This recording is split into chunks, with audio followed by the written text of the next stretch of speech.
Hey, what's up, everybody? It's your good friend Airsoft Man 819 here again with yet another video. Today's video is going to be another PC video, and it's going to be on my recent AMD retro build that I just completed. So I told you guys when I had showed you that motherboard in my previous Antec 300 retro build review that I was going to use that motherboard and processor in a retro themed build. And yeah, that all came to fruition, and it's right here. So the case that I ended up going with is an Antec Model 1088 file server case from the year 2005. So this is an extremely old case. I was lucky to get it new old stock. It came with a little bit of damage, but nothing that can't be fixed, and I've already fixed the majority of it. There's just a little bit more damage I have to fix, and then it'll be pretty much perfect. So yeah. So I'm really happy with how this turned out. I hit a few roadblocks along the way. Trying to get all this stuff to fit in such an old case. The power supply situation I might have to work out because I used a non-modular power supply and this case has no cable management. So yeah, I kind of have cables snaking all around the thing, so I'm not really happy with how the cable management is right now. But it is working and everything is here, so yeah. This is considered to be an ATX full tower form factor. So it's an extremely large case. It's like 23 inches tall. It's almost 2 foot tall. It's got these giant feet that actually will fold up if you want the cleaner look. You can actually fold the feet up underneath it, but I think it's kind of cool to leave the feet down. Except that kind of old school, early 2000s look. So you have the Antec logo up here. This is all just a cover. You actually can lock this. The case came with keys. In a regular at-home scenario, you're not going to need to lock your computer. That was pretty much designed for this thing to be in offices and places like that. Something this old isn't going to be used in a place like that anymore, so you're not really going to need the keys. But it's cool to still have it, and it's kind of neat to look at. You can lock the front of your computer. But to open the front, you just kind of push it to the side a little bit, and it just kind of opens up. And you have four 5.25 inch expansion bays for disk drives and expansions and such, and you have 2 and a 3.5 inch down here. You have all of your indicator LEDs right here. You have your reset button right here. It's one of those hard to press ones, so you need like a pen cap or something to press it. And you have your power button here, which hilariously enough is actually made of metal. So there are no USB ports or anything behind this cover. If you want those, you need to open up this behind the Antec logo. You just lift this up, and you have two USB 2s, a FireWire port, which you're never going to use anymore, and a mic and headphone jack. And all of this right here is a front intake. This is all ventilated, and there is actually underneath here is a filter for dust. It's kind of broken too, but we'll take it out. So there's your front dust filter. It's a little bit cracked right up here, but I can glue that back down. But yeah, there's your front dust filter. So it has the little lines. You basically line these two pegs up with the two lines on the front of the case and slide it in through the bottom. Underneath here, down. You can't see it right now, but basically the filter just slides up into the front behind this vent right here. So tilt our camera back up. So on the side, you have two vents. A large vent that's about 120, 130 millimeters in diameter. And you have an 80 millimeter side case fan mount. I have an 80 millimeter fan here set as a intake to blow onto the graphics card. This is actually, it's kind of meant for a fan. It's kind of not. To take the side panel off, you actually do have a lock up here as well. You have two latches and two thumb screws. So you want to take the thumb screws off first, obviously. We're going to get to the insides and talk a little bit about those. So pull the two latches, top one, bottom one, pull the back of the panel towards you. Do not slide it. It's an Antec case. It swivels. It does not slide. So pull the back towards you, and then you can unhook the front from the case.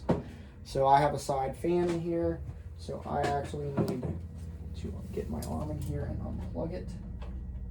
So so I don't yank the cable out of the fan.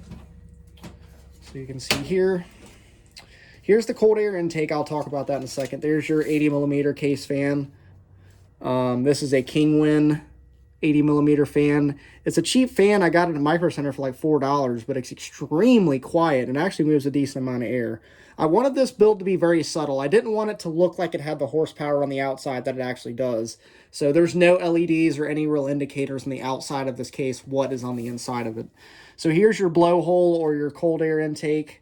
You can actually move it around on the side panel. If you loosen these screws, you can kind of pivot it around and position it in front of your processor. And it's essentially designed to suck cold air in from outside and put it straight at your processor to cool it down faster. And actually, even without a fan mounted in it, it still does a good job because it's still aiming a pipe directly at your cooler so it can suck in cold air from outside instead of trying to recycle the warmer air from inside the case. And the cool thing is, if you want to, you can get a 92 millimeter case fan and slide into here and screw it down. There's actually 2 screw holes here where you can screw a 90 millimeter case fan in here and blow even more air at your processor to cool it down. And that's why this case was actually pretty popular with overclockers back in the day, because you could basically overclock a processor just using case fans, and you wouldn't even need liquid cooling with this type of setup. And you can honestly, you can actually loosen this screw and move it even closer if you wanted to, if you had the room. So, or you can actually remove this entirely if you want and just have the hole there. But obviously, if you want to use the case fan, you need to use this and slide it in. So, pretty neat. It's something you don't see in cases anymore, and for good reason, because it's clunky and kind of hard to work with. But once you do get it set up, it really does work. So you can't really knock it too much because it works. It's just gaudy and kind of awkward to work with. But once you do get it set up, it does really work. So kind of a cool thing from the bygone age of PC gaming, something you don't really see anymore. You know, cases with blowholes on them. Sorry, trying to find a place to set this side panel here. There we go.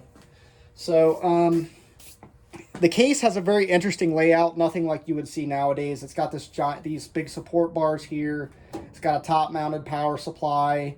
You know, nothing that, you know, it's not something you usually see. So it's kind of interesting to look at cases like this.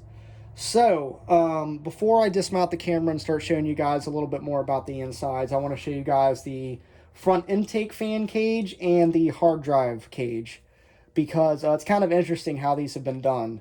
So basically, this top cage here is meant to mount your hard drives in, and it can fit 3. And technically speaking, if you took the fan mount out of this bottom one, you could fit hard drives in this cage too, but you actually need this bottom cage for your intake fan. So to remove the cages, there's these 2 big latches here, and essentially to remove the cage, you push the lever back like this. And I'm going to go ahead and unplug this fan from the motherboard so I can show you guys how this fits in. So, and you just slide it back. I'm going to have to unplug stuff to get this out, but that's okay. So you take the cage, slide it out, and here's your front fan. One of them. There's actually 2. There's one snap-in fan mount underneath the cage too, so you can have 2 of these 80 millimeter fans. These are Endermax Marathon fans. They're extremely quiet fans. They were actually really popular back in the day, and they actually come in 120 as well instead of just 80 millimeter if you want bigger ones. You can still get these. They're mostly new old stock, but you can still get them. They're extremely quiet fans. They're kind of funky looking because they have clear rotors on them, even though they don't have LEDs in them, but they're really, really good fans. They're quiet, they move a lot of air, and they last a very long time. So to remount your cage, you slide it back in,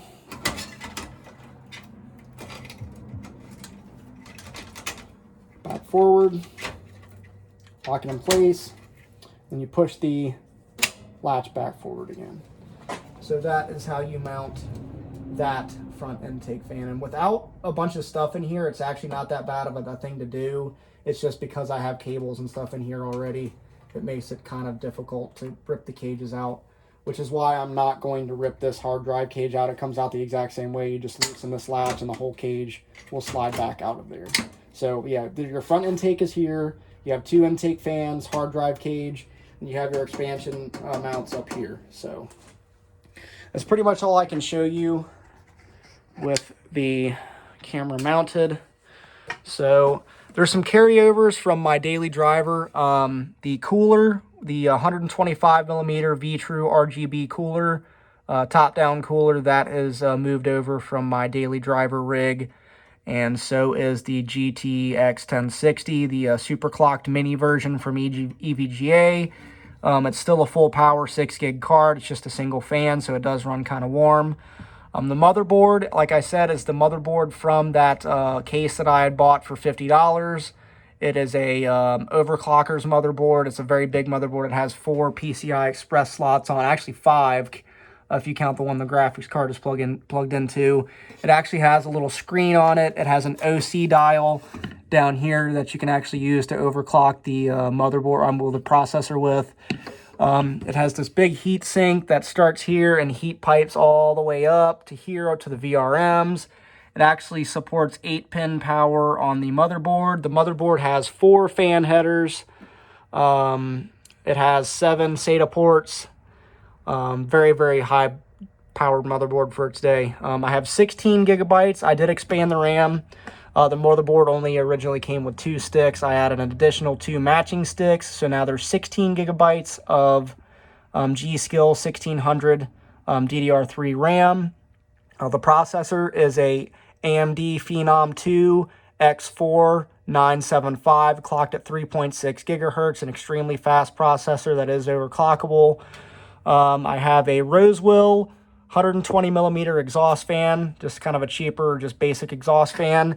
And I have another one of the Enermax Marathon fans mounted down here. So I have 1 and 2 front intakes, 80 millimeter, and I have a 120 millimeter exhaust, and I have the 80 millimeter case fan on the side. 430 watt power spec, non-modular power supply. This is probably something that is going to change. The hard drive I have in here is a 1 terabyte Seagate Barracuda drive. That's another thing I'd like to change. Basically, I would like to put an SSD in here and swap the power supply out for something a little bit bigger and more modular. So that way I can kind of organize these cables a little bit. I do need to tie this up a little bit and kind of clean that up. But yeah, it's a work in progress, but it is working really well. I've played games on it. I was actually able to play Killing Floor 2 at 1440p at over 100 FPS. So it's a really capable machine for what it is. It's a very fast processor despite being older. And it can definitely still game in 1080p and 1440p. So something I haven't mentioned, this is a system that I'm willing to part with if somebody would be interested in buying it. This isn't obviously a system I plan on keeping and using every day. I already have a system for that. So anybody who would be interested in this machine, just contact me and let me know. Like I said, just the case alone with this is pretty collectible because these old Antec server cases you don't really find anymore. The motherboard is extremely rare. It's a very rare high-end gaming motherboard from back in the day. The processor itself in this computer is rare. The AMD Phenom 2 975 was a chip that was only made for a very short period of time. Very few of them were made, and very few of them still exist. So everything with this build is rare. You can't find this stuff. You could not build this. I guarantee. I would be willing to bet money that you could not find all of these components separately and make this build. That's how rare some of the parts in this are. So, I'm not going to talk price or anything on here. Like I said, just email me or contact me on my Facebook page if you're interested in it. I'm not going to ship it. This case weighs, with the stuff in it, weighs over 57 pounds.